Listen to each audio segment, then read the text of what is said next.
मेरे साथ संदीप उनियाल जी हैं, जो अपने परिवार के संस्थापक सदस्य हैं और समाज सेवा में पिछले 10 सालों से लगातार बहुत अग्रणीय हैं। बहुत समाज सेवा आप लोगों ने कर ली है। संदीप उनियाल जी, आपका बहुत बहुत धन्यवाद है कि उत्तराखंड के लिए आप लोग बहुत अच्छा कार्य कर रहे हैं और देश के और भी क्षेत्रों में आपके लोग बहुत अच्छा कार्य कर रहे हैं। अपना परिवार क्या है, इस विषय में कुछ बताइए हमें। धन्यवाद भट्टी। देखिए, अपना परिवार बेसिकली क्या है कि एक सोच है, एक विचारधारा है।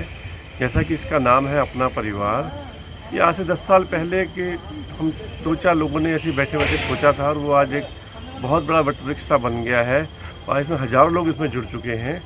और सबसे बड़ी मुख्य बात क्या है अपना परिवार की कि ये किसी जाति, धर्म या किसी पार्टी विशेष का नहीं है। इनमें कोई भी व्यक्ति कभी भी अपनी जन समस्या लेके आ सकता है हमारे पास और हम भरपूर कोशिश करते हैं कि उसकी समस्या का हल हम प्रशासनिक तरीके से निकालें, प्रशासन के पास जाकर निकालें, जो कि अभी तक का हमारा उदाहरण भी रहा है। चाहे वो किसी की ज़मीन की समस्या रही हो या किसी की पारिवारिक समस्या रही हो या किसी की किसी और विषय की समस्या रही हो, तो हमने हमेशा जो है शासन प्रशासन में जाके उसकी एप्लीकेशन दे के और एक तरीके से कहा जाए जो लीगल मेथड्स होते हैं किसी भी प्रॉब्लम को सॉल्व करने के, वो हमने करे हैं। अक्सर देखा क्या जाता है आजकल सब लोग माइक्रो फैमिलीज़ में कन्वर्ट हो गए हैं।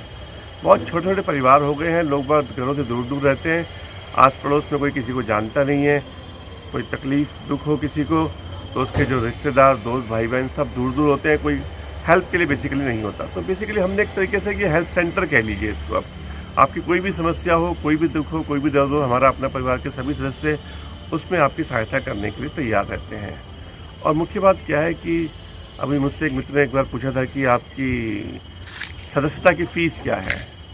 देखिए, हमारी सदस्यता की फ़ीस क्या है बेसिकली मैं इसको आपको क्लियर बताता हूँ। पैसों के रूप में नहीं, अगर मुझे कभी तकलीफ़ हो और आप मेरी एक कॉल पे मेरे घर आ जाते हैं, मेरे दुख दर्द में शामिल हो जाते हैं, तो इसका अर्थ ये निकालूंगा कि आपने अपनी जो सदस्यता की जो फ़ीस है अपना परिवार की, वो आपने जमा कर दी। इसी प्रकार से अगर किसी और को कोई दुख तकलीफ़ होती है और वो अपना परिवार से कोई सहायता मांगता है और अपना परिवार का कोई भी सदस्य उसकी दुख तकलीफ़ में उसके साथ खड़ा हो जाता है, तो मैं मानूंगा कि उस व्यक्ति ने, उस सदस्य ने अपनी फ़ीस जमा कर दी। पैसों का कोई वैल्यू नहीं है हमारे यहाँ। पैसे तो देखिए, आप जानती हैं समाज में बहुत से लोगों के पास बहुत सा पैसा है, लेकिन उनके पास समाज नहीं है, वो समाज से बहुत दूर हट गए हैं।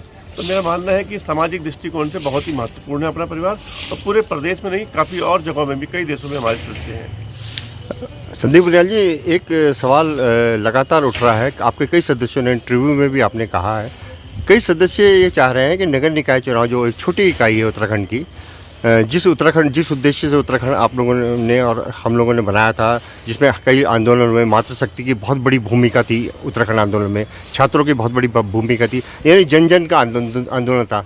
लेकिन आज कहीं ना कहीं मातृशक्ति और युवा शक्ति अपने आप को ठगा सा महसूस कर रही है। तो कई सदस्यों ने ये मांग उठाई है कि नगर निकाय चुनाव में पार्षद के रूप में वो लोग आगे आएंगे। तो आपका इसमें क्या सोचते हैं?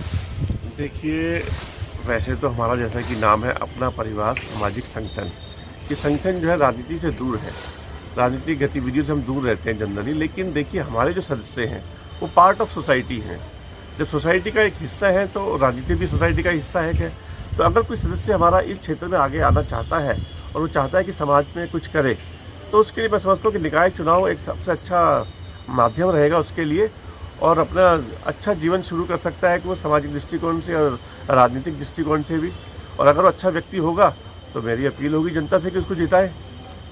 संदीप उनियाल जी, एक क्वेश्चन और मैं आपसे पूछना चाहता हूँ। कई लोग ये भी गुजारिश करते हैं कि आपको भी खुद को भी राजनीति में आना चाहिए। मैंने कई सदस्यों से बात करी, समाज में कई लोगों से बात करी कि अगर संदीप उनियाल जी जैसे पढ़ा लिखा इंसान और सभ्य इंसान, मधुर भाषी इंसान, उनको भी राजनीति में आना चाहिए। आपकी इस विषय में क्या राय है? देखिए, मैं एक बात और क्लियर करना चाहूँगा कि हमारा कुल मिला के उद्देश्य है सामाजिक। और अगर आपने मेरी फेसबुक पे पोस्टें भी देखी होंगी तो मैं अधिकतर जन समस्याओं की चीज़ों को ही आगे रखता हूँ, चाहे वो सड़क की हो, कहीं पे पानी व्यवस्था ख़राब हो, पानी लीकेज हो, कहीं पे सड़कें ख़राब हो, कहीं पे बिजली की तार में कोई प्रॉब्लम हो, कटी हो, लटकी हो। मैंने अक्सर देखा इससे बहुत बड़ी बड़ी दुर्घटनाएँ होती हैं, और इस विषय में हम अक्सर जो है डिपार्टमेंट्स को लिख के देते रहते हैं।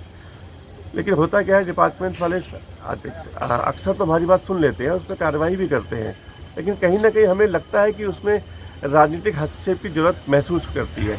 या तो हम उस तरीके से अपने आप को रिप्रेजेंट करें उनके सामने अधिकारियों के सामने, या फिर हम कोई एक जो हमारे सदस्यगण हैं, जैसे कि आपने मेरे लिए कहा खास तौर से, तो मैं यहाँ पे कहना चाहूँगा कि मेरे खड़े होने से पहले मैं अपने वार्ड में चाहूँगा कि जो और अच्छे जो राजनीतिक लोग हैं जो इस निकाय चुनाव में लड़ना चाहते हैं, मेरी पहले गुजारिश होगी उन लोगों से जो अच्छे लोग हैं वो आगे आए। हाँ, अगर मेरे वार्ड के मेंबर्स मुझे कहते हैं, वार्ड के सदस्य लोग हैं वो कहते हैं कि नहीं उनियाल जी आप आइए, तो मुझे को आने में कोई दिक्कत नहीं है, लेकिन मेरा फिर भी प्रयास रहेगा अगर मुझसे बेहतर कोई मेरे वार्ड में है तो मैं उसके समर्थन में खड़ा हूँ। अच्छा उनियाल जी, एक बात आपसे और पूछना चाहता हूँ, जिस तरह से गर्मी पड़ रही है, आपने देखा होगा 70 का दशक, 80 का दशक, 90 का दशक, उत्तराखंड राज्य बनने से पहले का दशक, 32 डिग्री से ज़्यादा टेम्परेचर बहुत मुश्किल से 35 हो जाता था और ज़रा सी गर्मी पड़ती थी तो बारिश हो जाती थी। इस वक्त तो बहुत त्राहिमाम की स्थिति हो रही है, इस विषय में आप क्या कहेंगे? आपने बहुत अच्छा प्रश्न पूछा है और आज सुबह ही मैंने एक पत्र लिखा है अपना परिवार की तरफ से, जिसे हम आई थिंक मंडे या ट्यूसडे में जाके डिपार्टमेंट को देंगे। मैं चीफ सेक्रेटरी ऑफ उत्तराखंड साहब के नाम एक पत्र लिखा है जिसमें मैंने ये मांगा है उनसे कि आप कोई एक ऐसा गवर्नमेंट पोर्टल बनाएं, कोई ऐसी वेबसाइट बनाएं जिसमें आप बताएं जनता को, यहाँ के उत्तराखंड के क्षेत्रवासियों को जो पर्यावरण के प्रति सजग है, आप उन्हें बताएं कि कौन सी ऐसी जगह है जहाँ पर जाके वो पेड़ पौधे लगा सकते हैं।